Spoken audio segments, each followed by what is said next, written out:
Salam dəyərli müəllim və müdavimlərimiz, hər vaxtınız xeyir olsun, hər birinizi xoş gördük. Sizləri tanış etmək istəyirəm, deməli, MİQ 2025 imtahan sualları ilə.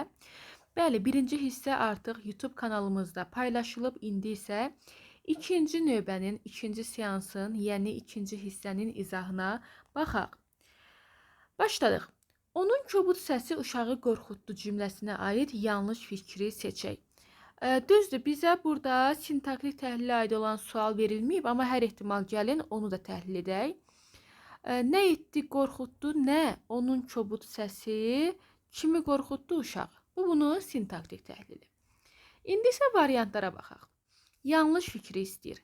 Mənsubiyyət şəkilçili söz var. Əslində var. Baxın, səsi sözü mənsubiyyət şəkilçili sözdür.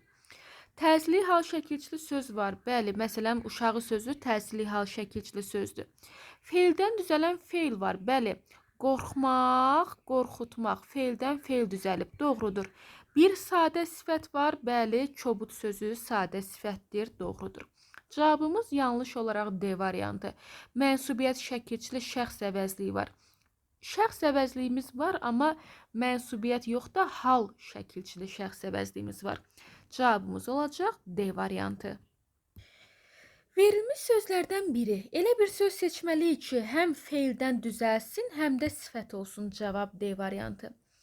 Məsələn, düzəl sifətdən feil düzəldib. Rahat sadə sözdür, qoçaq sadə sözdür. İşıqlı da isimdən sifət düzəldib. Variant olacaq D variantı. Həm feildən sifət düzəlmişdir, bəli. Sifət olduğu da məlum məsələ. Sual 3-dən davam edək. Verilmiş cümlələrdən birində o əvəzindən sonra vergül işlənməlidir. O-dan sonra vergül qoymaq istəyirsinizsə, mütləq o isim sualına cavab verməlidir. Və özündən sonra isim, sifət, say, feili sifət, zərf, modal söz, təsdiq, inkar bildirən ədatlar, bunlar gəlməlidir ki, vergül qoyulsun. Cavabımız B variantı. O isim sualına cavab verir və özündən sonra zərf gəlir. O da, hətta, bunlar köməkçidir və köməkçi də vergül istəmir. Gələndə feili bağlamadır, feili bağlama vergül istəmir. Təyin funksiyasındadır, biz ismin sualına cavab verən o-dan sonra vergül qoya bilirik. Variantımız B variantı. Çələng sözünün təhlilinə aid olan yanlışlığı seçək. Tələffüz etsək olacaq çələng. Yanlışlıq istəyir. Cavabımız olacaq A variantı. Təbii ki, samitləri tətbiq etdiyimiz zaman tələffüzə baxmalıyıq. Və bu sözün tələffüzünə baxanda 2 kar, 2 cingiltili var. Deməli elə yanlış variant A variantıdır. Yazılış ilə tələffüzü fərqlənir, doğrudur. Kəmiyyət fərqi yoxdur, doğrudur. Keyfiyyət fərqlənir. Cingiltili samit kar samitlə ifadə olunub. Bəli, baxın, son hərfimiz kar samitlə ifadə olunub. Açıq sahitlərdən ibarətdir. Ahəng qanununa tabi olan sözdür. Bunlar da doğrudur. Yanlış olan variant olacaq A variantı. Sual 5. Elvin həyəcanla "Məncə bu istedad heç vaxt unudulmayacaq" dedi. Deməli, ardıcıllıq istəmir. Olsun, görək cavabımız nədir? Cavabımız B variantıdır. Qoşa nöqtə, dırnaq, vergül, dırnaq, vergül, tiri. Ən sonunda da nöqtəni özü qoyub. Bəli, cavabımız olacaq B variantı. Əziz dəyərli müəllimlər və müdavimlər, bildiyiniz kimi MİQ 2025 imtahan sualları yalnız və yalnız FES Akademiya tərəfindən paylaşılır. YouTube'da bunların izahını tapa bilmərsiniz. O səbəbdən əziyyətə qarşılıq olaraq izahı bəyənə bilərsiniz və ümumiyyətlə bu sualları istər ikinci növbənin, istər birinci növbənin suallarını işləmək istəyənlər bizim YouTube kanalımıza abunə ola bilərlər. Ümumiyyətlə YouTube'da hər bir müdavim və müəllimə lazım olan hər bir qızıl qayda, ümumi mövzu sınaqları və imtahan səviyyəli qəbul sualları, sertifikasiya imtahan sualları, eləcə də imtahan səviyyəli digər suallar mütəmadi olaraq paylaşılır. Fidan İskəndərova Azərbaycan dili yazmaqla bizim YouTube kanalımızı da izləyə bilərsiniz. Elə hal-hazırda bu izahı elə bizim aktiv YouTube kanalımızdan izləyirsiniz. Elə həmin kanala daxil olmaqla da abunə ola bilərsiniz. Bu izah da yararlıdırsa, əziyyətimizə qarşılıq olaraq izahımızı bəyənməyi, istəsəz rəy yazmağı unutmayın. Bəli, bəyəndiniz, rəy yazdınızsa, o zaman davam edək qaldığımız yerdən. Sual 6. Ağıllı mənə gülməz, mən dəliyə gülərəm. Nə edərəm gülərəm, nə edər gülməz. Kim ağıllı kimə mənə, kimə dəliyə kim mən. Sintaktik təhlil etdik və cavabımız olacaq A variantı. Mübtəda tamamlıq xəbər. Mübtəda tamamlıq xəbər. Cavab A variantı. Sual 7 ilə davam edək. Verilmiş sözlərin hansında şəkilçarcılığı kök, adlardan feil düzəldən şəkilçi, zaman şəkilçisi, bir də şəxs onluğu var. Cavabımız olacaq C variantı. Bəli, lalə şəkilçisi adlara qoşulub və feil düzəldən məşhur şəkilçilərdəndir. Cavab C variantı. Ay uşaqlar, deməli siz də mübariz kimi qəhrəman olmaq istəyirsiniz. Verilmiş cümlədəki köməkçi nitq hissələrinin düzgün ardıcıllığının verildiyi variantı tapaq. Cavabımız olacaq B variantı. Ay nidadı, deməli modaldır. Da iştirak bağlayıcısıdır. Kimi bənzətmə qoşmasıdır. Cavabımız oldu B variantı. Bilirdim ki, o gələcək. Bu cümlənin içərisində olan köməkçi nitq hissəsi haqqında doğru fikirləri seçin. Bildiyimiz kimi ki bağlayıcı sayılır bu cümlədə və əsasən özündən sonra da ki virgül tələb edir. Əla. Doğru fikirləri tapmalıyıq. Variantımız olacaq C variantı. 2 və 3. Görə niyə? 2-də deyir ki, özündən sonra əsasən vergül qoyulan bağlayıcıdır. Bəli. 3-də deyir ki, amonimliyi var. Bəli, ki bağlayıcısı həm də ki ədatı ilə amonimdir. Həm qüvvətləndirici, həm də sual ədatlarında ki ədatı var. Ona görə ki ümumiyyətlə amonimdir. Cavab C variantı. Bağlayıcının 2 məna növü işlənib. Xeyr, bir növü işlənib orada. O da tabelli bağlayıcısının aydınlaşdırma növü. Deməli, bir səhvdir. Amonimi olan ədatın bir məna növündə ola bilər. Ədatın 2 məna növündə var da, bayaq dedik, qüvvətləndirici ədat da var bu ki. Bir də sual ədatında bizə tanışdır. Deməli, 4-də səhvdir. Cavabımız 2 və 3. Cədvələ əsasən verilən cümlədə uyğunluğu müəyyən eləyək. Mən səndən bu məsələni diqqətlə araşdırmağını xahiş edirəm. Nə edirəm, xahiş edirəm. Kim xahiş edir? Mən. Kimdən? Səndən. Nəyi xahiş edirəm? Məsələni diqqətlə araşdırmağını. Görürəm ki, bu təyin ola bilməz. Çünki yanındakı ismi tərkibə daxil olub. Təyinin yanındakı ismi də tərkibə daxil olubsa, deməli, orada təyindən söhbət gedə bilməz. Həmin söz də tərkibə daxil olmuş olacaq. Uyğunluq odur ki, doğrudan doğru, yanlışdan da yanlışı tapasan. Cavabımız C variantı. Doğrudan doğru, yanlışdan yanlış. Doğruda yazılıb ki, həm baş üzv, həm də ikinci dərəcəli üzv şəxs əvəzli ilə ifadə olunub. Bəli, həm baş üzvümüz, həm də ikinci dərəcəli üzvümüz şəxs əvəzli ilə ifadə olunub. Baş üzvümüzdən mübtəda, ikinci dərəcəli üzvümüzdən isə tamamlıq funksiyasında olan şəxs əvəzlikləri burada özünü göstərir. Bu doğrudur. Tamamlıq məsdərlə ifadə olunub. Tamamlığımız məsdərin tərkibi ilə ifadə olunub. O biri tamamlığımız da ki, əvəzi ilə ifadə olunub. Deməli, 2 səhvdir. Yanlışdan da yanlış axtarmalıyam. 4-də deyir ki, diqqətlə zərflidir. Xeyr, bu məsələni diqqətlə araşdırmağını hamısı bir yerdə tamamlıqdır. Deməli, yanlışımız da tapıldı. 3-ə baxaq. Xəbər mürəkkəb tərkibi feil olsa da sadədir. Bəli, biz bildiyimiz kimi mürəkkəb tərkibi feillər nitq hissəsi olaraq mürəkkəbdir, amma cümlə üzvü olaraq sadə xəbər sayılırlar. Yəni, 3 doğrudur. Amma mən yanlışdan yanlış axtarıramsa 4-ü götürürəm. Doğrudan doğrunu axtarıramsa 1-i götürürəm. Əziz və dəyərli müəllim və müdavimlər, izahlar yararlıdırsa, əziyyətə qarşılıq olaraq bizlərin də daha çox motivasiyamızı artırmağımızı istəyirsinizsə, bunun üçün nə edə bilərsiniz? İzahı bəyənə bilərsiniz və ürəyiniz istəyirsə, əgər izah yararlıdırsa təbii ki, rəy də yaza bilərsiniz. Öz dəyərli fikirlərinizi bizlərlə bölüşün ki, bizlərə də sizin hər birinizin fikri önəmlidir. Önəmlidir ki, sizlərdən dəstək üçün rəyləri istəyirik. Ümumiyyətlə, xoş rəy, irad fərq etməz, hər birini bildirə bilərsiniz. Sual 11 ilə davam edək. Quyuya su töksən də quyu dolmaz. Nə edər dolmaz, nə quyu, nə etsən töksən, nəyi suyu, nəyə quyuya. Tamamlıq xəbər, mübtəda xəbər. Cavabımız 11-də olacaq D variantı. Sual 12 ilə davam edək. Maraqlı suallardan biridir. Deməli, sözlər verilib, sözlərdə şəkilçilər fərqləndirilib. Görək münasibətdə hansı şəkilçilər bir-biri ilə amonimdir. Bunlar bir-biri ilə anonim deyil, çünki hər ikisi şəxs sonluğudur. Bunlar da bir-biri ilə anonim deyil, çünki hər ikisi hal şəkilçisidir.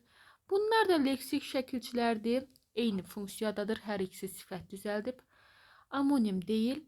Cavab 7 və 8, yəni D variantı. Qırıq, necə, sınıq, nə? İq, iç, uq, üç həm isim düzəldir, həm də sifət düzəldir. İsmin sualına cavab verəndə isim düzəldir, sifətin sualına cavab verəndə isə sifət yaradır. Cavabımız D variantı. 9 və 10 ola bilməz, çünki hər iki funksiyada acaq-əcək eyni şəkilçi sayılır. Feili sifət şəkilçisi sayılır. Variantımız olacaq D variantı.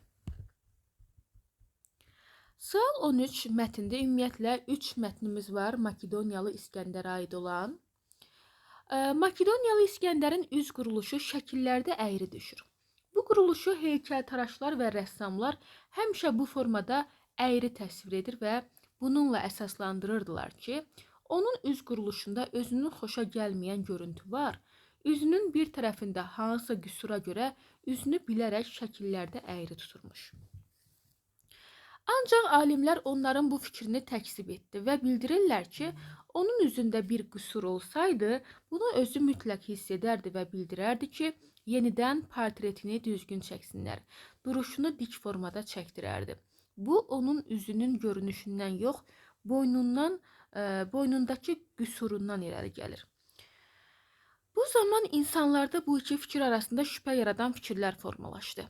Sonralar fərziyyə haqqında tanınmış Rus alimi Andrey Yuryeviç Vinogradov Makedoniyalı İskəndərlə bağlı bir sıra elmi araşdırmalar aparıb və maraqlı bir fərziyyə irəli sürüb. İskəndərin boynunun əyri olduğu, yəni onun başını daim sola əyik tutduğunun səbəbi boynunun anatomik olaraq ortopedik boyun əyrilik quruluşunda olduğu üçündür.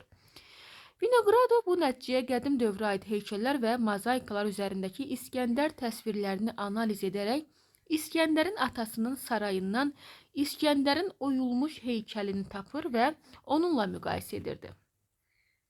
Həmin heykəlin üzərindəki araşdırmalar boyun əyriliyinin olduğunu sübut edir, ancaq məhz anatomik qüsur olduğu tam dəqiqdirmi, yoxsa torpaqdakı sürüşmə səbəbindən belə əyilib? Tam bilinmir və buna görə də bu hadisə haqqında ikili fikirlərə tam son qoyulmayıb. Mətndəki hansı söz qarşılığı ilə əvəz edilə bilməz? Cavabımız B variantı.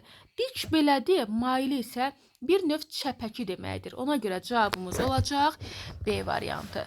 Hiss edərdi, sezərdi, əvəz etmək olar. Araşdırma, tədqiqat, şübhə, güman, forma, şəkil. Bunları bir-biri ilə əvəz etmək olar, amma dik və maili sözləri bir-birini əvəz edə bilməz. Növbəti sual da Makedoniyalı İskəndərə aid olan suallardan biridir. Elə mətni oxumadan eyni mətndir, çünki keçirik birbaşa suala. Bu mətnə əsasən cavab tapmaq olmur. Variantımız olacaq C variantı. İskəndər üzünün quruluşunda əyrilik olduğunu özü bilirdi. Xeyr, hətta orada yazılmış ki, bilsəydi əgər, yenidən çəkirərdi. Yəni bunu vacib bilsəydi, bunu görsəydi əgər. Cavab C variantı. İskəndər haralıdır? Bunun cavabı var, Makedoniyalı. Saraylarda qədim tapıntılar ola bilir. Bəli, hətta saraydan tapıntı olub. O tapıntıya əsasən, oyulmuş heykələ əsasən müqayisə ediblər. Yəni tapıntı ola bilər. Hansı alim İskəndər barədə araşdırma edib? Rus alimi. Şübhə altında qalan insanlar suallarına cavab tapa bilirmi? Xeyr, cavab tapa bilmirlər. Yəni bütün bu suallara mətnə oxuyan müdavimlər həni yoxu fikir kimi bildirirlər. Amma C variantında nə hə deyə bilirsən, nə də yox. Yəni mətndə buna aid bir fikir yoxdur. Növbəti sualımızda Makedoniyalı İskəndər mətninə aid olan sualdır. Sadəcə burada bu hissəni fərqləndiriblər. Gəlin bir daha oxuyaq. Və bildirirdilər ki, əgər onun üzündə bir qüsur olsaydı, bunu özü mütləq hiss edərdi və bildirərdi ki, yenidən portretini düzgün çəksinlər. Yəni əyrilik olsaydı. Hər şey yerində bir fərqləndirilən məqam var idi deyə onu oxumağı özümə borc bildim. Mətndəki məlumata görə biri doğru deyil. Mətndə fərqləndirilmiş cümlə İskəndərin mənəvi xüsusiyyəti haqqındadır. Doğrudur. Andrey Yuryeviçin İskəndərin heykəlini tapdığı məkanın kimə aid olduğu məlumdur. Doğrudur. İlk dəfə fikir irəli sürən alimlər İskəndərin qüsurunun dəqiq nə olduğunu aşkar etmişlər. Xeyr, ilk dəfə fikir irəli sürənlər ümumiyyətlə hələ ki dəqiq nədir bilinmir, sadəcə fərziyələrdir. İnsanların şübhə içində qalma səbəbləri ikili fikirlərin yayılmasında idi, bəli. Yəni qərar verə bilmirdilər. İskəndərin portret və heykəllərində duruş şəklində əyrilik var idi. Duruşunda əyrilik belə deyək də var idi. Sadəcə o bilinmirdi də, yəni İskəndər tərəfindən görünmürdü. Cavab C variantı. Sual 16 ilə davam edək. Bir zamanlar xəlifələr taxtdan düşmək istəmədikdə onları məcburi şəkildə taxtdan salıb gözlərini çıxarırlarmış. Məmməd Səid Ordibadinin bu haqda yazdığı Qılınc və Qələm əsərində Bağdad xəlifələrinin acınacaqlı taleyinə işarə olan bu halın yaranması ilə bağlı konkret tarixi faktlara əsaslanan ifadələr işlədilib. Məlum olduğu kimi 10-cu əsrin əvvəllərindən başlayaraq xilafət üstündə gedən mübarizələr nəticəsində bəzi xəlifələr hakimiyyətdən uzaqlaşdırılır, cəzalandırılırdı. Çox hallarda ən ağır cəza kimi gözləri çıxarılırdı. Bu mətnə əsasən Məmməd Səid Ordibadi Qılınc və Qələm əsərində hansı obrazlı ifadəni işlətmiş ola bilər? Yəni bu əsərdən nədən bəhs edə bilər? Variantımız olacaq D variantı. Burada mənəm, Bağdadda isə kör xəlifə. Bax, özü də burada vurğulayıb ki, baxın görüm, bu əsərdə Bağdad xəlifələrinin acınacaqlı taleyinə işarə var. Ona görə də burada mənəm, Bağdadda kör xəlifə. Cavabımız olacaq 16-da D variantı. 17. Bir gün işçilər yolun ortasında böyük bir daş görürlər. Başlayırlar bu daşı ortadan qaldırmağa yollar axtarsınlar ki, necə qaldıraq bunu. İşçilər müəyyən məbləğ qarşılığında bu daşı yoldan çəkmək üçün partlayıcıdan istifadə edirlər. Kənardan baxan yaşlı bir kəndli kişi onlara yaxınlaşır və deyir: "Mənə o pulun yarısını verin, deyim sizə o daşı çəkməyin ən asan yolunu." Onlar təəccüblü halda "Buyur" dedilər. Kəndli deyir, o daşı bu formada çəkməkdənsə yanında dərin bir quyu deməli qazıb daşı oraya atın və quyunu örtün. Belə də edirlər və tam da hazır olur. Bu halda işçilərin rəhbəri qoca kişi haqqında bu sözləri deyir. Deyir ki, yəni bacarıq, təcrübə və fərasət ağlın nişanəsidir. Yəni əgər o daşa gücün çatmırsa, o daşı harasa aparmaqdansa, elə daşın yaxınlığında bir quyu qaz və o daşı həmin quyuya at və salam, söhbət həll olundu. Cavabımız A variantı. Deməli, növbəti mətnimiz şəklə aid olan bir mətindir. Belə bir şəkil verilib. İndi həcmi genişdir deyə şəkil təəssüf ki, bu hissəyə düşüb. Düşsün. Baxaq. Deməli, şəkildə göstərilən oyun kasset-tete akord, yəni qədim Çin ip kaskad tapmacasıdır. Bu oyun adətən taxtadan hazırlanmış məntiq və bacarıq tapmacasıdır.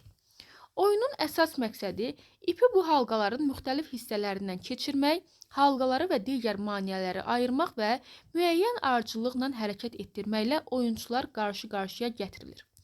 Şəkildəki versiyada ip bir dirəkdən keçir və halqaların üzərində yerləşir.